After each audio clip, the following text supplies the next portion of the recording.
Summa cum laude.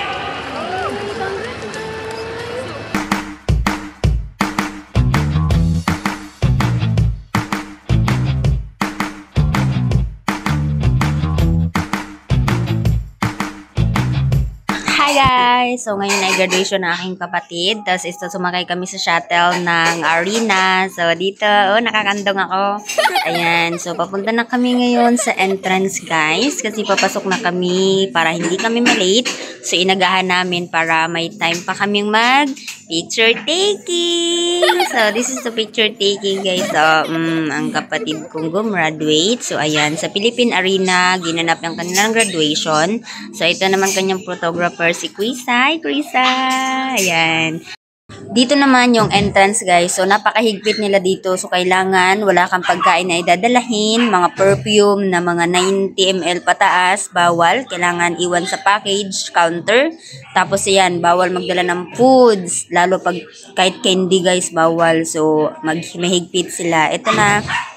Paakyat na kami sa loob kasi para hindi kami malate. So ayan na siya. Apakahaba ng hagdan. Hayong buntag at ano himis Philippine Arena. Galing na.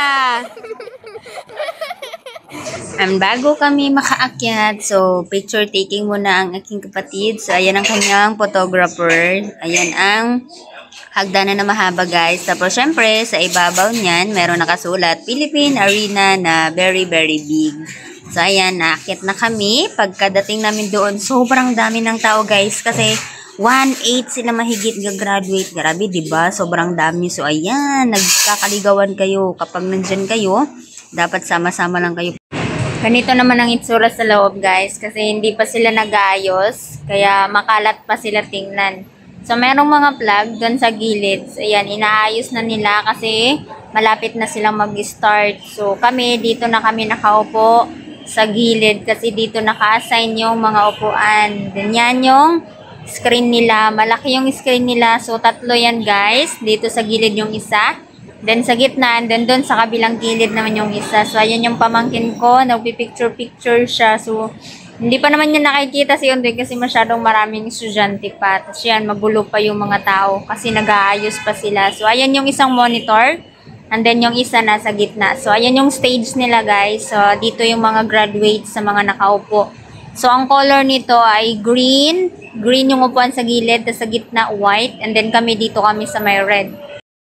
Chairperson and members of the Board of Trustees.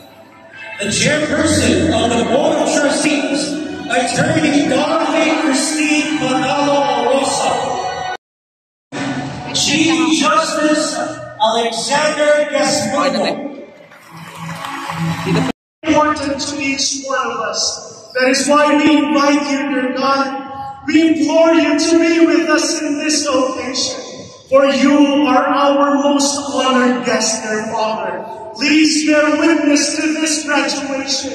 Please join us, dear Father, as we celebrate the success and triumph of the students of this university. And witness us, dear God, as we proclaim throughout the world your abounding love and guidance to this university, led by our beloved executive minister, Brother Eduardo V. Manalo. May you please fill this place with your presence, and please let us feel your loving protection, dear God, throughout our entire activity. We offer unto you all praises, dear Father, the highest honor that is worthy of your most holy name. We ask all of these things through the name of our Lord and our Savior, Jesus Christ.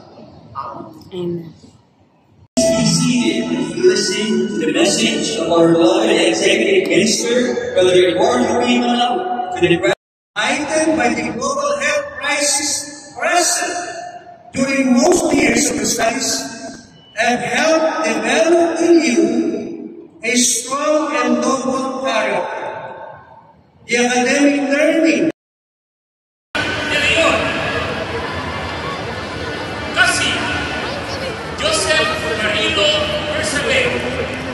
Summa cum laude.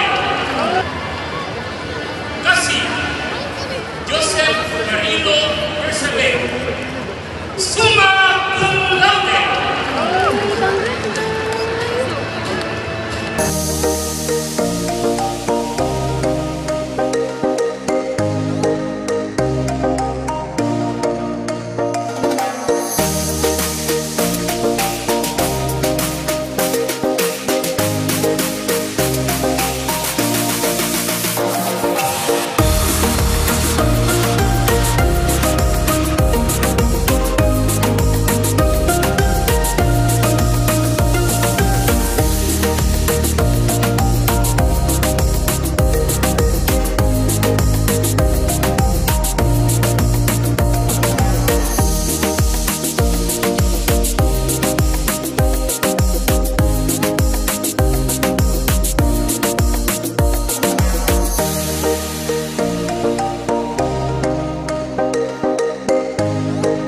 anak.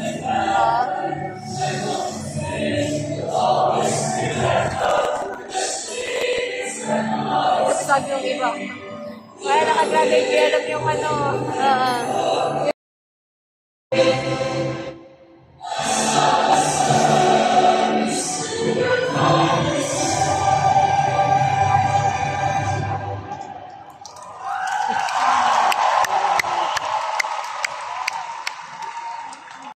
Napakarami sa iyo.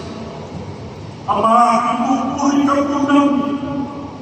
Inadakila po namin ang napakabanal kong pangalan. Ama, salamat ng napakarami sa iyo. Sumasampalataya kami, ikaw ang tumulong sa amin. Ikaw ang lumatubay sa napakahalagang pagtingin mo. At kung nakita mo